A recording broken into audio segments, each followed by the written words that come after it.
Today I am in my dark room. Welcome to my dark room. I don't get to come here as often as I'd like, but I hope to change that with really what brings me here is film developing and framing, things of that nature. But I'm here today to do some film developing. Yesterday I did a photo shoot with Sally, my 8x10 view camera. I have only shot 2 sheets of film through her prior to yesterday's shoot, where I shot 4 sheets of film. Wait a minute, I did shoot 2 sheets on another occasion and I left the lens open, so they were black. It was a big disappointment, but I learned from that. We learn from our mistakes the best.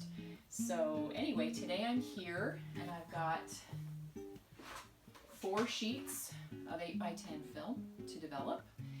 And what I'm going to do is just kind of show you a little bit about my gear here that I have to do this. So this is a deep tank. I only have 1 of these. I really need 3, but 1 will do. Then I'm going to use trays for the stop and the fix. And this is the tank that holds, these are the film holders. And I slip my sheet film into this film holder, which then allows me to develop it in the dark. I'm doing this in the dark.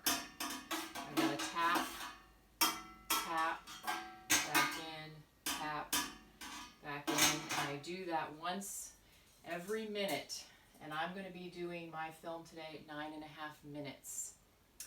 And so that is how you do that. Then when I get to this point, I'm going to just, well, that's going to be, I think I need a bigger tray. So I'm going to get some bigger trays because these have to fit in it. And this is the first time I've ever used these as well. So I'm going to get bigger trays so that all of these will fit and we'll be able to stop properly and fix properly. And so that's it for now. What I'm going to do is I'm going to develop 1 sheet so that I can check my development time versus my exposure and make sure that I have a good negative and adjust accordingly. If it looks really good, then I'm going to do the other 3. Rather than kind of felt a little lazy day and thought I'll just do all 4. But if I mess that up, then I mess up all my film. So I'm not going to do that today.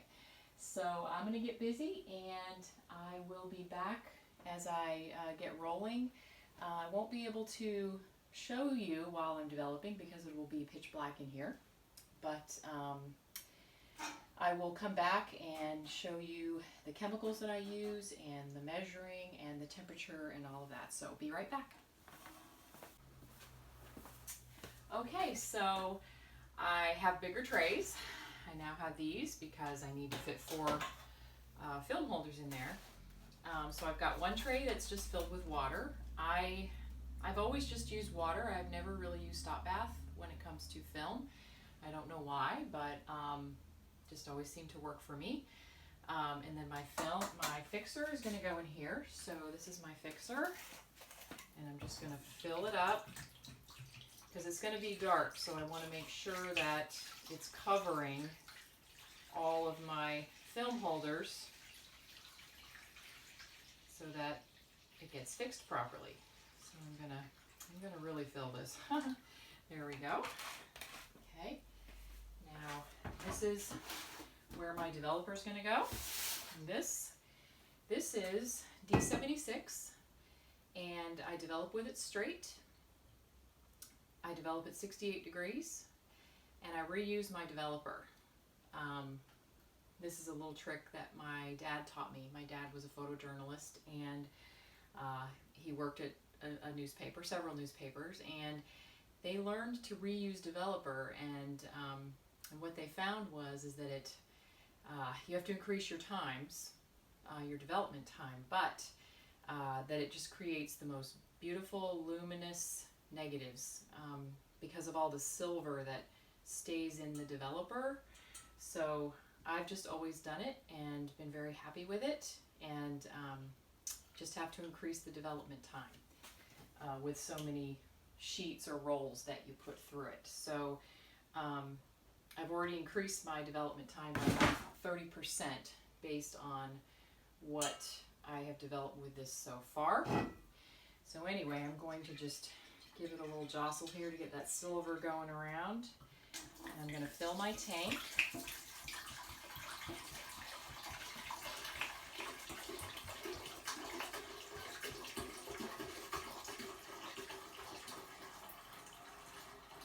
This developer's a, oh, I hope it's enough to fill this tank. I might actually have to make more.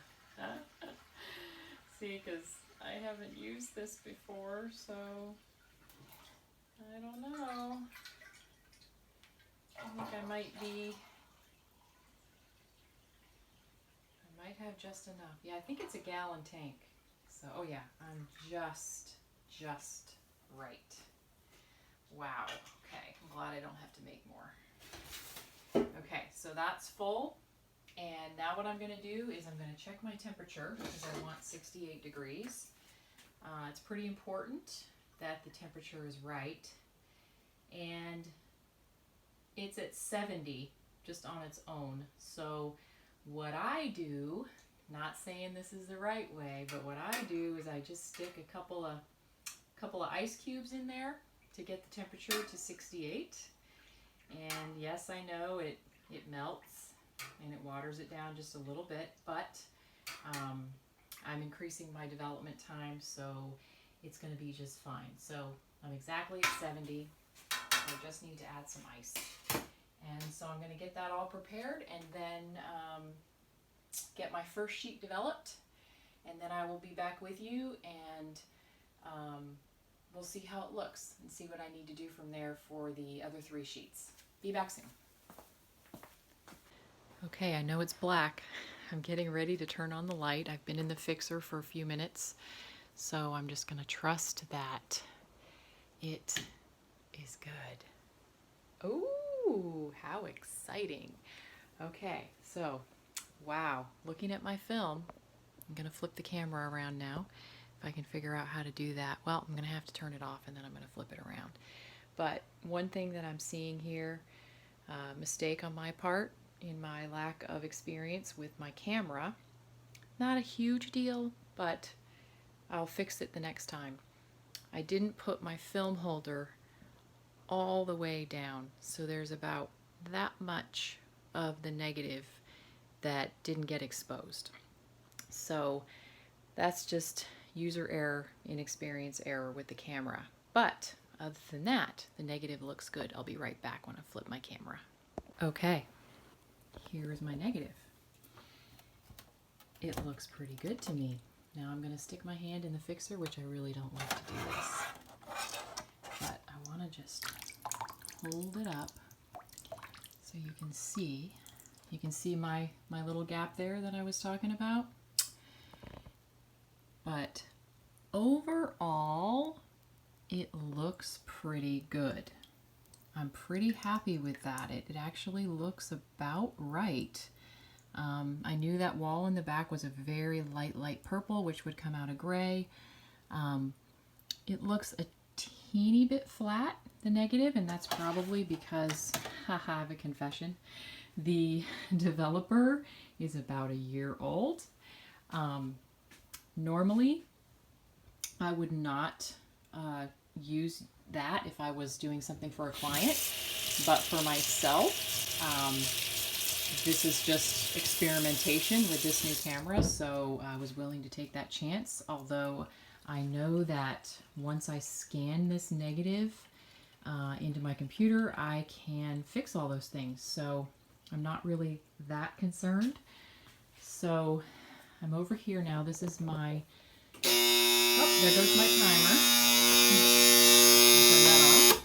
Okay, I'm going to set this for, I actually decided at the last minute to go 10.5 minutes instead of 9.5. So I think I'm going to just go straight to 11 minutes for the next 3, just to give it a little bit more. So now what I've got to do, I've got 1 sheet developed, I have 3 more to go, and I will get these sheets done, and we'll be on from there. All right, I'll be back. Okay, So I've developed my other 3 sheets, and they look, I mean, there's something there. So I'm just in the last little bit of the fixer here, and I'll hold them up. Ooh, that one fell out. That's okay. I'm looking at my film here, and it's just got a little bit more density, which is good. I just wanted a little bit more in those shadows on the shadow side of her face. And so I'm very happy with the film, and I know that